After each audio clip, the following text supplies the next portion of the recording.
puluh mandiri berapa nih? Tapi baru selesai kayak itu menangis berapa lagi baru. Komunitas Ruang Lingkup kembali menggelar kegiatan Ruang Peduli berupa sekolah darurat psikososial dan trauma healing yang dilaksanakan pada 27 hingga 30 Desember 2025 di sejumlah desa di Kabupaten Pidijaya.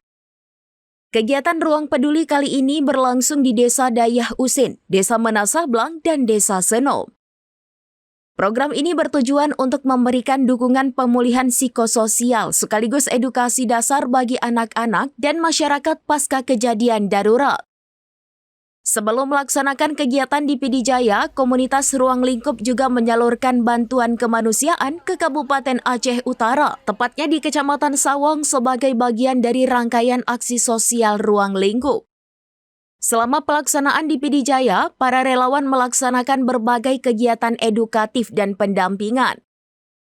Selain sesi psikososial dan trauma healing, anak-anak juga mendapatkan edukasi perilaku hidup bersih dan sehat, edukasi cara menggosok gigi yang baik dan benar, serta kegiatan belajar bahasa, berhitung, membaca, dan aktivitas edukatif lainnya yang disesuaikan dengan usia anak.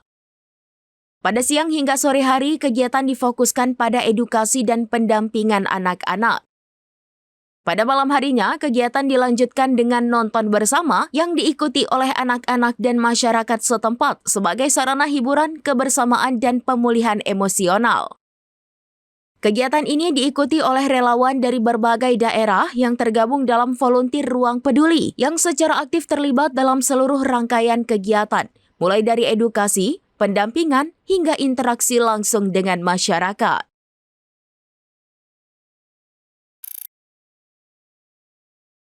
Download Tribun X sekarang, menghadirkan lokal menjadi Indonesia.